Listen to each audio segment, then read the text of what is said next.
Today, we're going to talk about glazing with Speedball's new Mid Fire Glazes.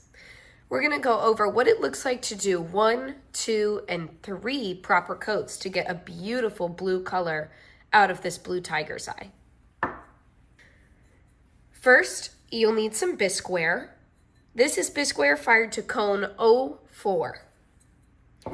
Next, you'll need a nice fluffy glaze brush.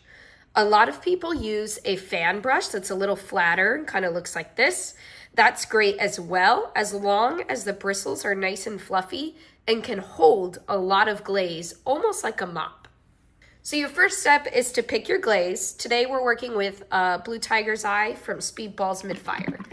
You want to give it a good shake and make sure you have your hand firmly on the lid so you don't get it everywhere when you give it a good shake, just to make sure that if it's been sitting for a while, it kind of gets well distributed in there. Then you're going to go ahead and open up your glaze.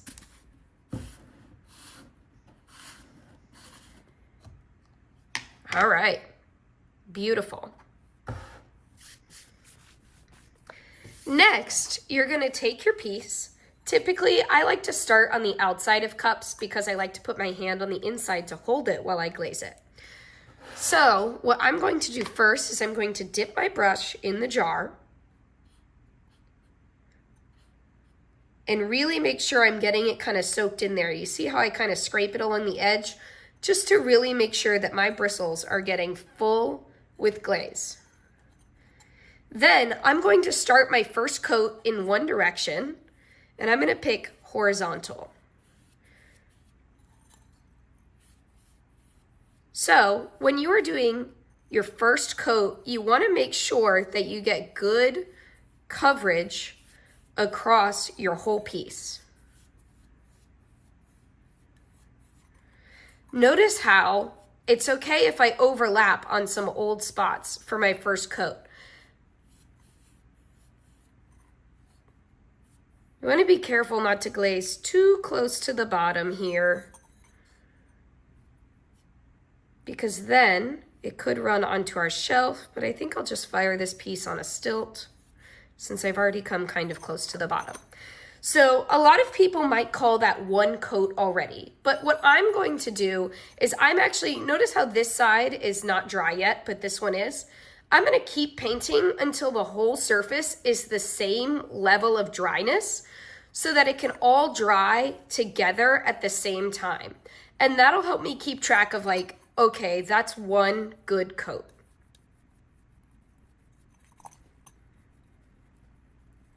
So now that this is all still relatively moist, that is my first coat. Notice how I kept it all going the same direction and how I paint it on until it's all the same level of dryness. So now I'm going to sit and wait. Now that this piece has returned to its mostly chalky color and I can touch the outside without getting any on myself, I know that that first layer is dry. So now I'm going to start my second layer.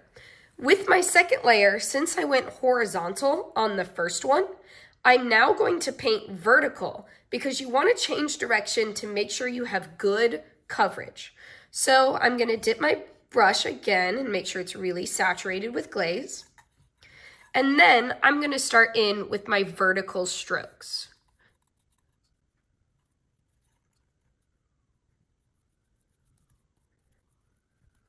So now from here, I'm going to again go around a couple times and make sure that it is all the same level of dryness. I'm not afraid to really glob it on in some spots because this glaze all melts together. It's not going to look streaky. It's okay if some spots are thicker than others. And then I'm going to kind of touch up my end down here. This end is a little ugly. I'd recommend waxing your bottoms so that they don't come out kind of like this. Now that's my second layer in vertical stripes. So now I'm going to let this sit and dry. Now that my second coat is dry, I'm going to go in and add my third coat. For the third coat, again, you want to switch direction. You could do horizontal again, just like we did at the start, or you could do sort of diagonal to really make sure that you have a lot of coverage. I'm going to go ahead with horizontal just because it's easier on a cup this shape. One benefit to using a really fluffy brush such as this, or a fan brush for glazing, is that it really globs the glaze on and doesn't necessarily push it around too much. If you use a brush that has harder bristles, it pushes it around and this can spread the glaze a little too unevenly to get a nice coat. So at this point, I'm making sure that it's all about the same level of dryness. And then I will let my third coat go ahead and dry. This is going to be a standard 3-coat application. You notice it gets a little thicker here and I have to go in with really light strokes just to kind of even it out a little bit. And this will be my third coat. And this is a standard 3-coat application. Now that this third layer is mostly dry, since this glaze has some really cool effects where it's thick, I'm going to go in and add some extra little globby bits just to kind of create a little extra dynamic within it. So on glazes that we recommend a heavy 3 coats, typically this is the next step you would do. Just kind of glob some on. It's okay if it's not all over. It's okay if it's not even, because that means this type of glaze gets really cool blue results where it's extra thick. And so it's okay to glob it on a little uneven to kind of see what variety you can get out of this glaze.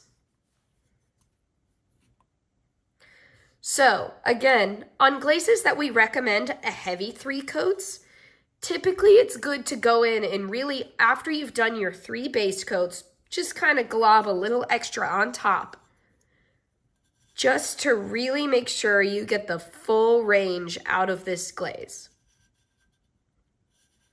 So then I'm gonna let this dry, and then I will paint the rim and the inside in the same way.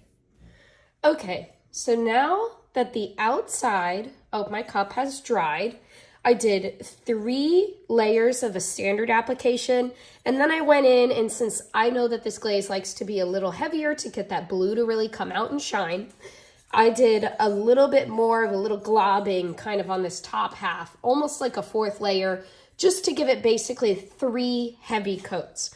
So now I'm going to do the inside. One thing I want to note is that you may notice that the inside of this piece starts to look a little yellow. That's just from the moisture of the glaze here being absorbed a little bit into the bisque, and it's nothing to worry about. But you do want to make sure that your glaze is fully dry like this before you put it in the kiln and fire it. So now I'm going to go ahead and do 1 coat around my rim, and then I'm going to do a coat on the inside of my cup. So around the rim, I like to just kind of glob it on this way with my nice and fluffy brush.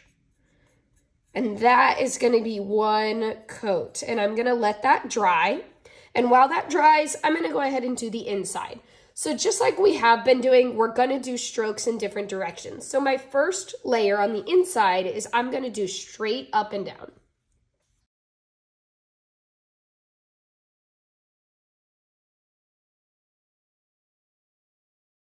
So notice how I'm really loading up my brush and making sure that there's a lot of glaze on there. And I'm really kind of globbing it in there to spread it around. Now I'm going to do the bottom real quick.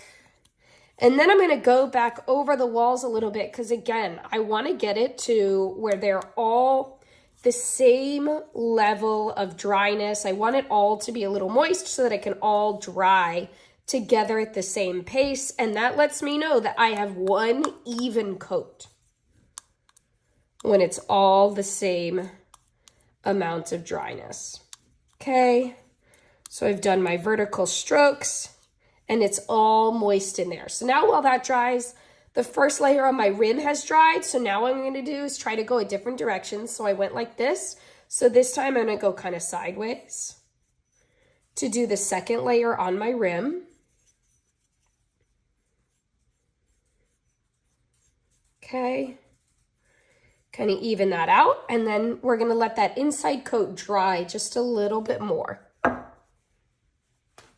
Now that that first coat is mostly dry on the inside, I'm gonna go in with my second coat. So for my second coat, I wanna do a different direction. So this time I'm gonna kind of swirl around on the inside, horizontal like this.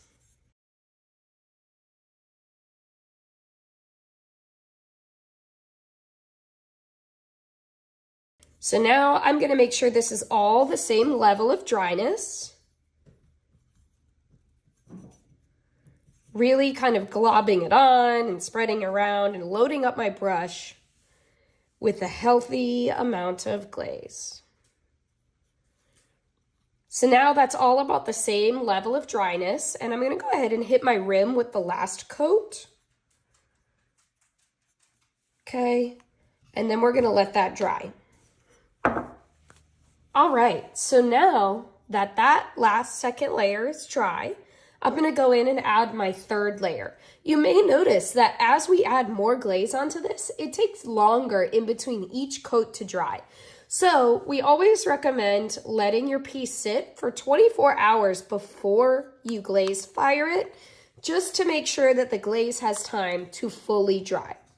So like my first coat, I'm going back in a vertical direction now, and I'm changing direction each time I do a coat. And notice how I'm really just letting it glob on there, because with glazes like this, they tend to melt really well together and they don't look streaky since they're not transparent. So I'm gonna glob some on here. And then I might do a little extra bit just right here in the bottom middle, really just kind of put a little puddle to make a nice blue spot. And then I'm gonna let that dry for 24 hours, and then I will put this in the kiln and fire it. Now, here's our beautiful blue tiger's eye cup, fired to cone 6.